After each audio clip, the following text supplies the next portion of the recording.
With almost 200,000 hotels on the planet, it takes something special to stand out from the crowd.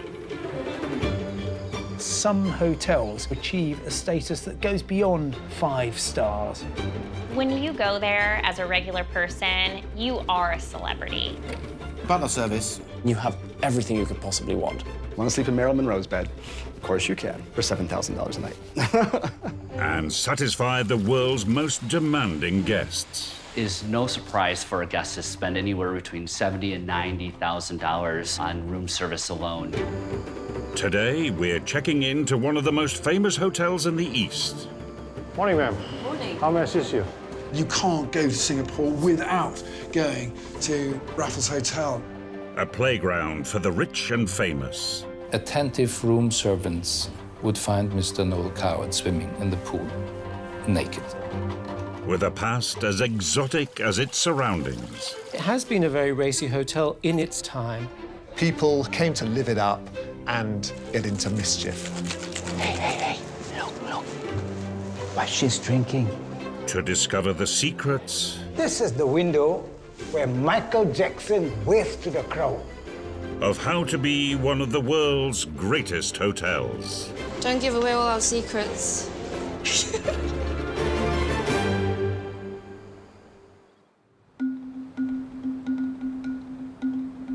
Singapore. An exotic tropical metropolis where East meets West. This former British colony has grown into a cutting-edge global financial centre. But in amongst the modern skyscrapers and radical architecture, there's one place where traditions still reign supreme.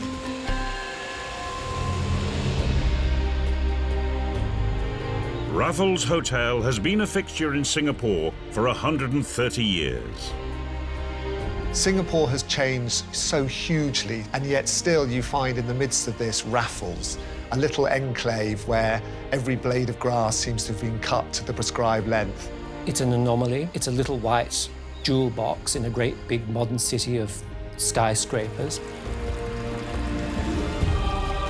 Now it's reopening after a 2-year and multi-million-dollar renovation. It's 8:45 a.m., so good numbers today.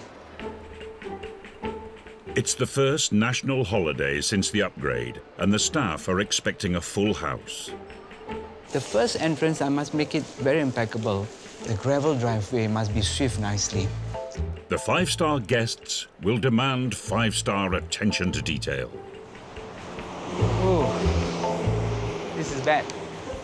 The gravel is not being swept nicely, you see? So I have to get the sweeper to get it swept over. Everything must be perfect, from the doorman. The pressing of my uniform is most important. This is a very unique uniform. Everybody knows which hotel I'm working for. To the cocktails. We're gonna need a bit more gin. It's always good to be prepared. It's like going to war sometimes. The hotel's wealthy guests will have high expectations. You're very rich. You've checked into Raffles. Of course you have. And now you just want to be cosseted. And look, here comes the butler. A top suite here can cost up to £10,000 a night. Sadiqa, you checked your suite already? All good? But at least it comes with your own personal help. Just make a little adjustment to the alignment, all right, to make sure that it's good. Look at this small one. We are responsible for the guest journey from pre-arrival all the way to departure. So all they really need to do is to press a button in the suite to connect to the butler, and we'll be there to look after them.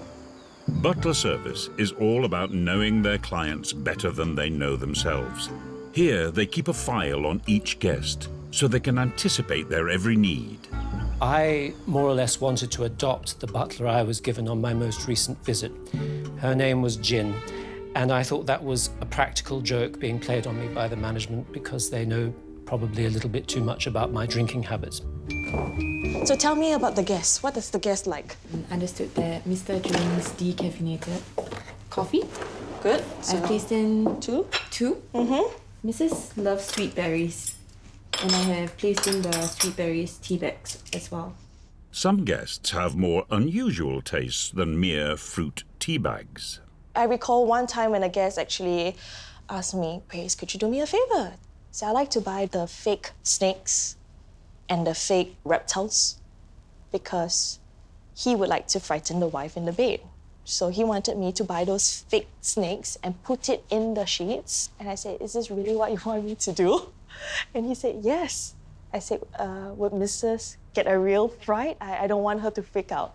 And he said, no, no, no. We pull pranks on each other all the time. And then the rest is history. But at this tropical hotel, the visiting wildlife hasn't always been plastic. There were certainly times when the outside world reared its head at Raffles. One of the most famous times was when a tiger was discovered underneath the billiard room. Singapore had once been a jungle island, but by the early 1900s, the locals thought they'd seen the last of any tigers. That was until one escaped from a travelling circus and checked straight into Raffles Hotel. This is the famous site, the bar and billiard room.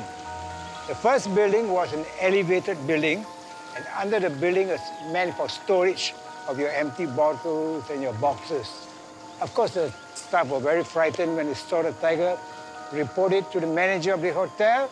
There used to be a school here. The principal was a British and a sharpshooter. He grabbed his rifle. When he ran across the road, he realized he was still in his pajamas. There was no time to go back. So they told him, sir, under the building. He fired 3 shots at the tiger. Was the tiger dead? No, he missed. He felt very embarrassed, you know. He said, I might save my reputation. He loaded his gun, and this time, the tiger turned and faced him. And true to his reputation, he fired between the eyes. Over a century later, with its teak furniture and whitewashed walls, it still retains the style of an exotic colonial outpost. Here's somewhere that feels very British, but it's this interesting mix of the presence of the old colonial power and the beautiful wilderness of Singapore. But this bastion of Britishness wasn't built by the British. Raffles was created in 1887, but began very, very modestly. It was a simple bungalow down on the seashore, run by 4 Armenian brothers. The Sarkis brothers were among many astute entrepreneurs drawn to the fast-growing colony of Singapore. The Sarkis brothers already had a property in Penang, and they saw this as the next stepping stone in their group of hotels. To attract the British, they named it after the founder of modern Singapore, Sir Stamford Raffles. Almost from the off, Raffles was incredibly successful. Singapore was booming, people were coming through on the way somewhere else. And with all those guests, the Sarkis saw a need to expand, and slowly the hotel developed into the hotel we know today. In 1897, the brothers knocked down the original bungalow and replaced it with the main building. The only hotel on the island to install electric lights and fans. Singapore had its very first luxury hotel. It soon became the destination of choice for the rich and famous. Raffles has been blessed with an almost unbelievably long, glamorous list of household names. Nelson Mandela, Charlie Chaplin, Ava Gardner. Hollywood royalty and royal families from around the world have all stayed here. Everybody went to Raffles. It was the place you go to. One of the longest-serving staff members, Leslie Danker, has an enviable autograph book. Over the years, I met so many famous people, celebrities, writers, actors. They all came here. I met Sting, Anya, Diana Krall, Vanessa Mae, Donnie and Marie, and David Beckham. Also, I met up with him. Jackie Chan also. And the real big spenders get the presidential suite.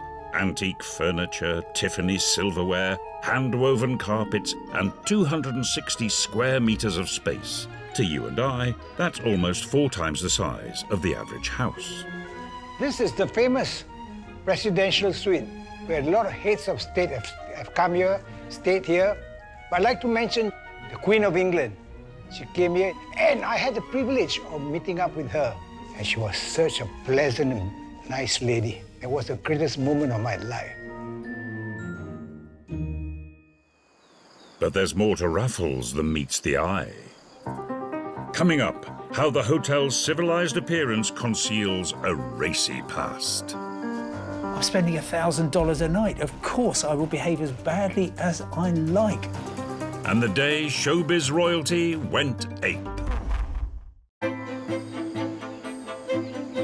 After a multi-million-dollar refurbishment and 2 years closed to the public, one of Singapore's most famous luxury hotels has just opened its doors again. You're all ready? My first visit to Raffles, I was a very spoilt little boy. I went there when I was 8 with my family. It was really love at first sight. Pulling up outside Raffles is always a gorgeous moment. Not least because you will be greeted by Narjan Singh, the magnificent, mustachioed, beturbaned Sikh keeper of the kingdom, and possibly the man with the strongest handshake in Asia. When Singapore first became a colony, the British brought in Indian soldiers to keep the peace. To this day, it's tradition that the doorman is a Sikh in military-style dress uniform. I suppose there's one aspect of Raffles I feel uncomfortable about, and that is that it seems to say colonialism, it's still here. It's the fact that the British brought their own staff, Sikhs from India, the fact that you were really not going to meet any Chinese people or Malays in Raffles. It was all going to be one's own kind. Fortunately, now it is a very diverse, very multinational place. I feel very proud because they want to take pictures for memories. They go home, they've been to Raffles Hotel, and they also can buy a toy of doorman at the Raffles gift shop. It's not only just a toy now, they also have umbrellas. Whatever they make, they always give me one of the thing as a gift, as a present. The problem with some of the iconic hotels is that they feel they have to really modernise, but actually there are a million different modern hotels. What they've got to do is celebrate their history and keep that nugget that made people fall in love with them. The thing with Raffles is, even though to some extent we should find that colonial past very awkward, it feels like a sort of Disney version. It's like this sanitised, acceptable face of colonialism. And therefore, I think for a lot of people, they don't really think about the history attached to it. They just soak up that atmosphere and the ambience of it. See you. Take care. Today, people are queuing up for a taste of history in the famous Long Bar. So this here is a 25-litre barrel of gin. Now, the reason why we get it sent to us in such big bulk is because we actually go through quite a lot of gin. Early visitors to the colonies drank gin to mask the taste of the quinine they took for malaria. Modern patrons can't claim the medicinal benefits, but the demand for gin remains high. You can imagine the amount of waste we produce in terms of glass bottles if we were to keep getting our ingredients sent to us in bottles. Don't give away all our secrets. Bars are so important in Grand Dam hotels, and the Long Bar is just famous worldwide. It's one of those things you've got to tick off your bucket list. 11 o'clock, doors are open, guys. Let's do this. Woo! Husband doesn't drink, but that's okay. I'll have 2 at least. But in the early 1900s, women would not have been seen drinking alcohol in public. They could sit in a bar and have a cup of tea or a juice, but they were not allowed to have alcohol. If a gentleman wanted to buy a lady a drink, there was nothing much he could do. There was a very, very smart Chinese barkeeper, Mr. Nyam. He learned that ladies should not be drinking alcohol in public, But he knew from his clients that some of them would very much like to. Right, we're going to start with 30 mils of gin. He invented a brand new cocktail. Just a touch of the cherry liqueur, 10 mils. The orange curacao. A blend of 9 ingredients. We have pineapple juice. But this fruit concoction packed a punch. It was a very dangerous weapon called the Singapore sling.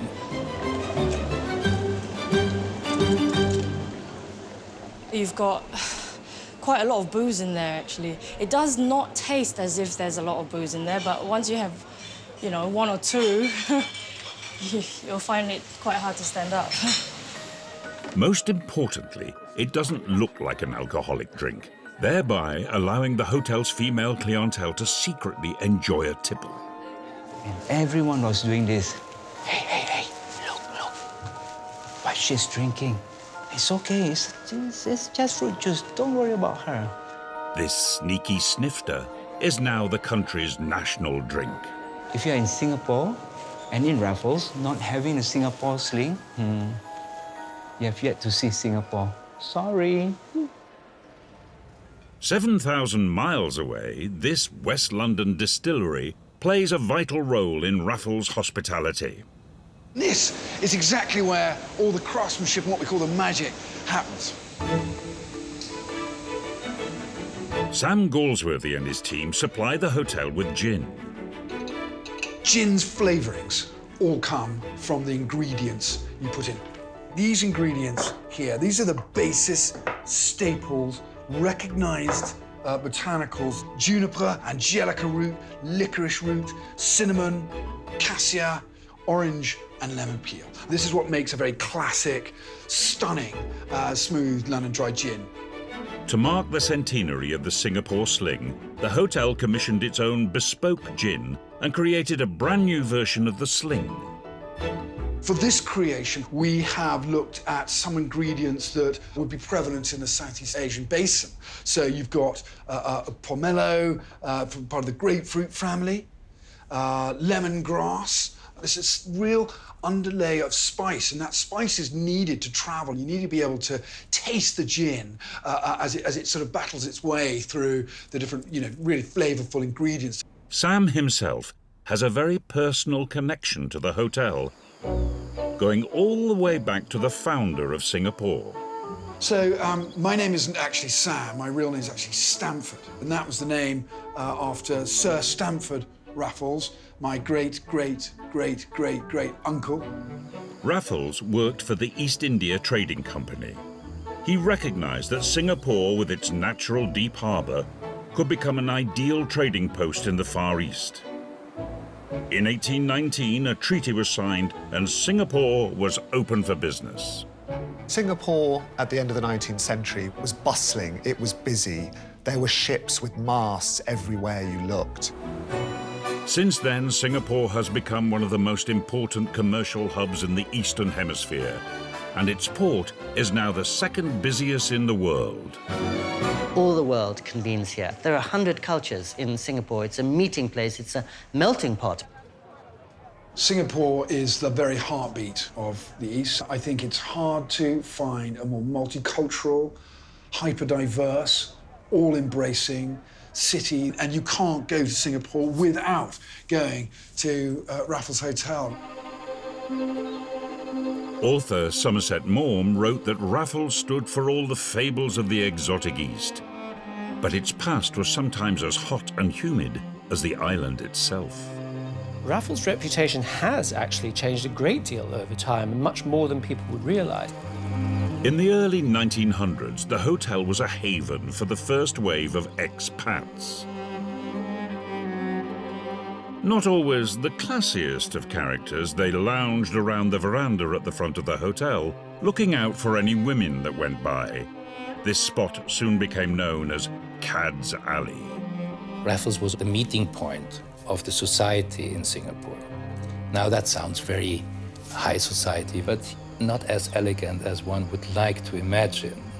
We're talking about rubber planters and palm oil planters. People who were living by themselves, often in the jungle, tough life, and they came to Raffles to live it up and to probably get into mischief. As Singapore grew and more travellers stopped off here, it was fast getting a reputation as a party town. Travelling through the tropics was really very onerous. And suddenly you get to Singapore, somewhere which has a very different atmosphere, a very racy atmosphere.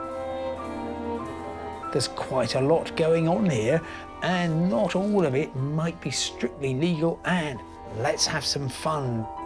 While staying at Raffles, it was as if you were in a world of your own. If you stepped outside, very quickly you would be down on the docks and amongst ne'er-do-wells, opium dealers, confidence tricksters, and people looking to part you from your money. Nowadays, it is synonymous with five-star luxury and fine dining, with 6 restaurants, a spa, and rooftop pool. The very rich, from what I've observed, love to create their own little world, and therefore they've got this solar system which consists of superb hotels in various great world cities. So in 1993, where else would the biggest pop star in the world choose to stay? This is the entrance of the presidential suite, premier suite in Raffles Hotel.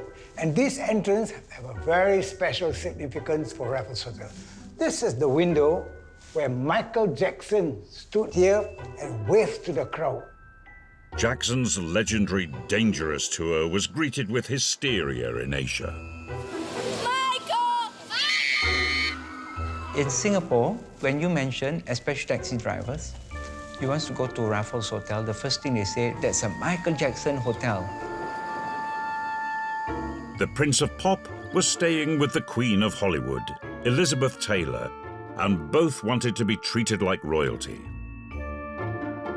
He wants to have the whole zoo for himself. Singapore Zoo is beautiful, but we cannot close off for a day.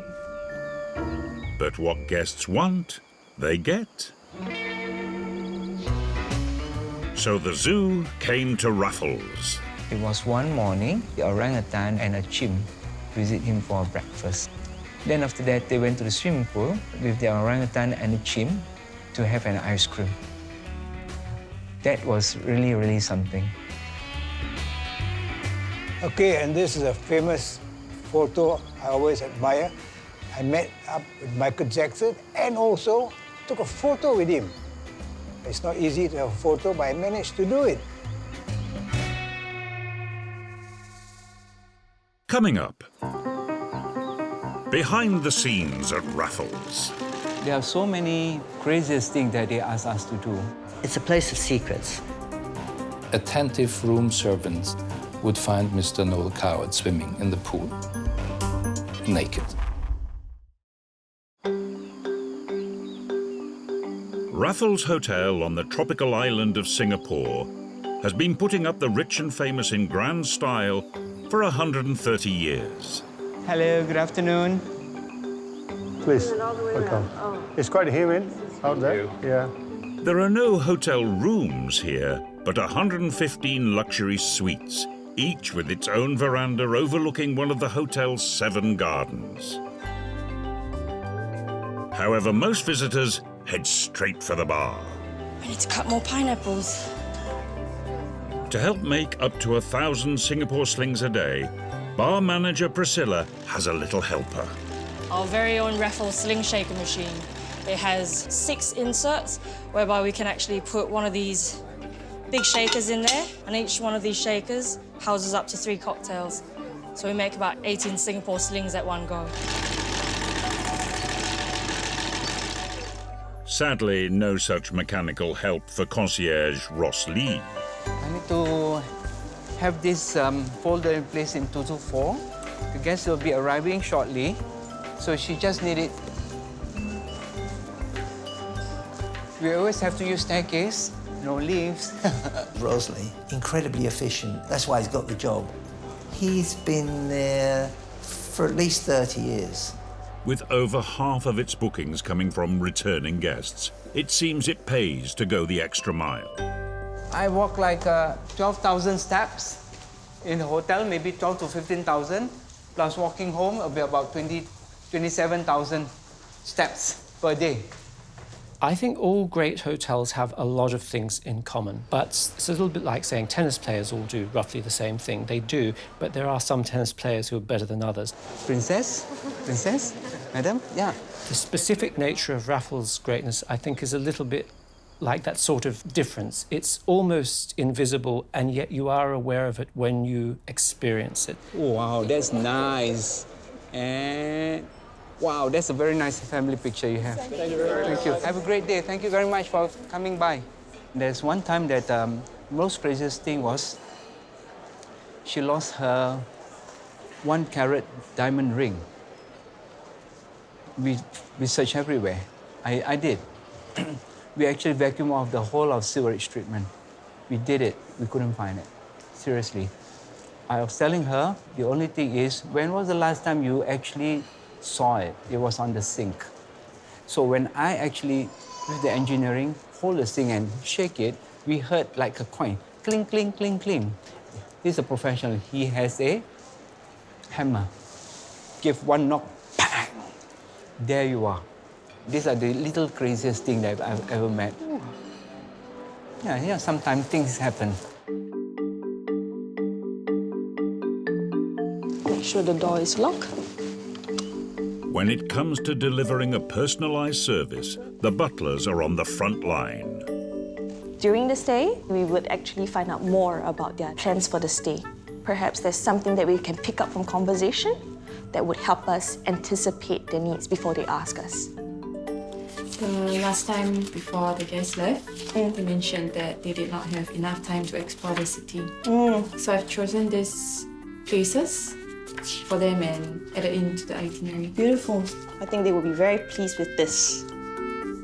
They are stewards of this iconic establishment. And I can remember as an 11, 12-year-old, there on the telephone was a button that said butler. And, you know, I pressed it and this impeccably dressed man arrived at the door and asked how he could help. And my father said, no, we don't need you, it's all right, thank you very much indeed.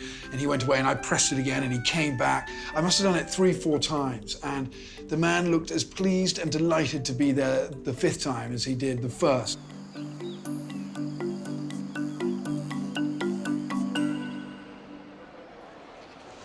But I was looking at the clock. Oh, I think it's about time for me to have it won. One of its most famous returning guests started a tradition that relies on the grandfather clock in the lobby. It's my best friend. Not only our best friend, it's the most loyal servant of the hotel. Noel Coward was a regular at Raffles for nearly 40 years, and one of his most famous songs has been played here every night since 1931. Every evening, without fail, when the clock chimes at 8 o'clock in the evening, that's where the residence pianist will play the song. Since 1931, every evening.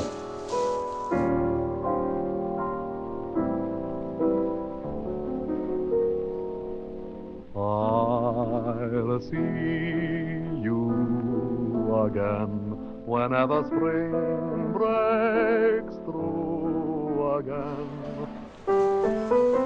So many world-famous authors have stayed here that its writers' bar was established in tribute to them. Raffles has always been irresistible to writers like Catnip.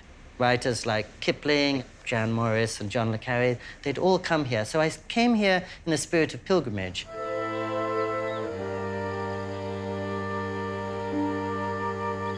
This is the palm court wing of Raffles Hotel. Right on the ground floor, last but one room, that's where Somerset Maugham used to stay.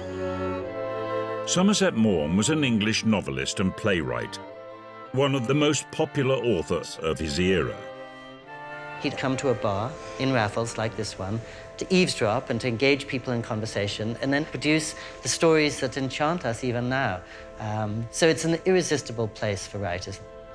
It gives you the privacy in which to work and the company in which to get material. One of the hotel's best-kept secrets is the nighttime antics of one of its most famous visiting writers.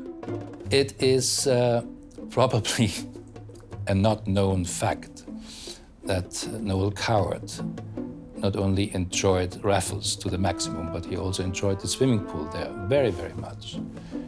And attentive room servants and people who were up at 4 o'clock in the morning would find Mr. Noel Coward swimming in the pool, naked. By the 1920s, the wives and daughters of plantation owners were starting to arrive on the island, so the entertainment on offer needed to move up a gear. A lot of changes have been taken place. Right on the driveway, they put a structure, opened 21st January 1921, and that became known as the Ballroom of Raffles Hotel.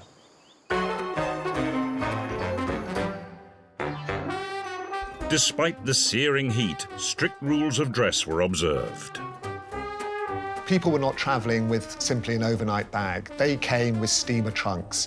So when they set up at Raffles, they had the full outfit to dress up to the nines for dinner and really to have an amazing time. If someone stepped onto the dance floor in the wrong attire, the orchestra would stop playing, and they would be asked to leave the floor. But beneath this semblance of civility, the hotel was a hotbed of debauchery. Raffles, I think, has had its quite raffish moments. I think it has been a very racy hotel in its time.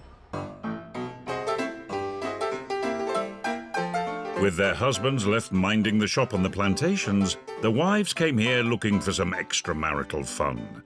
Pairings on the dance floor would often lead to the bedroom. You know, the concept of diplomatic immunity, well, in a lot of these fabulous hotels, people feel they have a guest immunity. I'm spending $1,000 a night. Of course, I will behave as badly as I like. Quite often, in a intimate manner, dare I say it. Of course, what happens in Vegas stays in Vegas, but what happens in the Ritz, in the Balmoral, in Raffles, stays in those places. Everyone's very discreet. Arshak Sarkis was happy to turn a blind eye to this lucrative bed hopping. He told a guest there is just one rule. At 6 a.m. we ring a bell and you all go back to your own rooms. The 20s and 30s were golden years. But the party couldn't go on forever. Coming up, Raffles under enemy attack and threatened with closure. Why have we got this hotel on this particular space? That's worth $1 billion. Let's put something else there instead.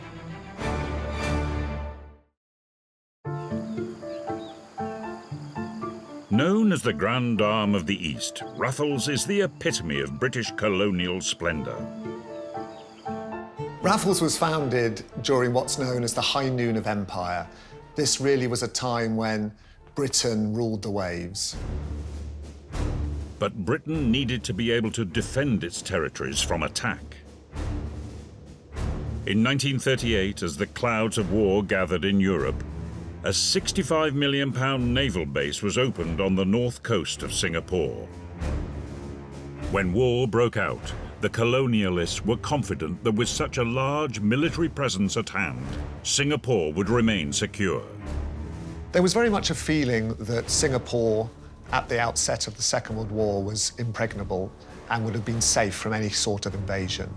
The Japanese very rudely put paid to that notion, and in one of the biggest, most shocking defeats in British military history. Here already. Ack gunners are in action. 23,000 Japanese soldiers advanced rapidly across the island in a brutal onslaught. At Raffles, famously, the band played on. Dancing at Raffles was something that went on regardless. The band must play on. So even when the Japanese troops were advancing across onto the island, they carried on dancing behind the blackout blinds until actually the hotel itself was taken over by the Japanese. Singapore was taken by the Japanese in 1942. they took Raffles at the same time, it wouldn't be completely out of the question to say Raffles was one of the places where empire died. The fall of Singapore was a devastating blow for the Allied forces. Singapore spent 3 horrific years under a brutal Japanese occupation. The hotel was taken over as enemy property and became, instead, the resting place for Japanese officers. Arathun Sarkis, the then general manager, and many of his staff were kept on by the Japanese to run the hotel. At the end of the Second World War, Japan faced defeat, and its guests, the Japanese officers, many of them felt that it was more honourable to commit suicide than to face that defeat. So what we believe is that some of them took their lives while staying at Raffles. It was only when the war was over that one of the long-buried secrets of its loyal staff was revealed. Now this is the area of special significance because the Japanese invaded Singapore. And the faithful waiters knew that the Japanese will take souvenirs out of the country. The waiters buried the most valuable silverware in the garden. A very famous silver wagon. It's very heavy, made of silver. And these faithful waiters remembered the spot. After the Japanese surrendered in 1945, 12 September, they dug up, refurbished again, and we used in, at that time, the Raffles Grill. Luxurious, romantic, and comfortable. Post-World War II, it was as popular as ever among the well-heeled. In the decades that followed, Singapore changed beyond recognition.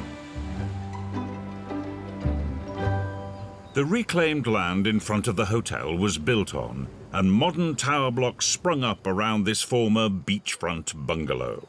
It used to be sea in the front, where you see the cars are moving. Facing to the front was the beach. But as the 20th century drew to a close, the Grande Dame was a rather tired old lady, and its faded grandeur was no longer in vogue. It was very tired, it was very jaded, a little bit shabby. It wouldn't be difficult to find people who would be critical of the downhill slide the hotel may have taken at that time. Struggling to compete with glossy high-rise hotels, and sitting on a large plot of what had become valuable land, the hotel was under threat of demolition. Sooner or later, people will decide, how much is this real estate worth? Why have we got this very attractive, very fetching, but low-rise hotel on this particular space? That's worth $1 billion. Let's put something else there instead. Its fortunes changed when, in 1987, the Singapore government declared it a national monument. With its protected status ensuring its future, investment followed, and in the past 30 years, hundreds of millions of pounds have been spent restoring it to its former glory, preserving areas like the world-renowned Tiffin Room. I think it's one of the oldest restaurants in the world, I would say, because it's more than 100 years of history.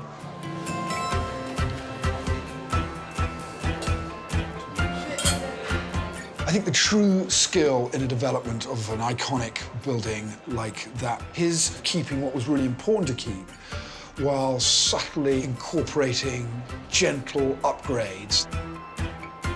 Raffles has even adopted a few technological advances. All controls have been tested, right? That's right. But the button? Also? This is actually a guest room management control system that actually operates the lightings, the curtains, the temperature, and the television.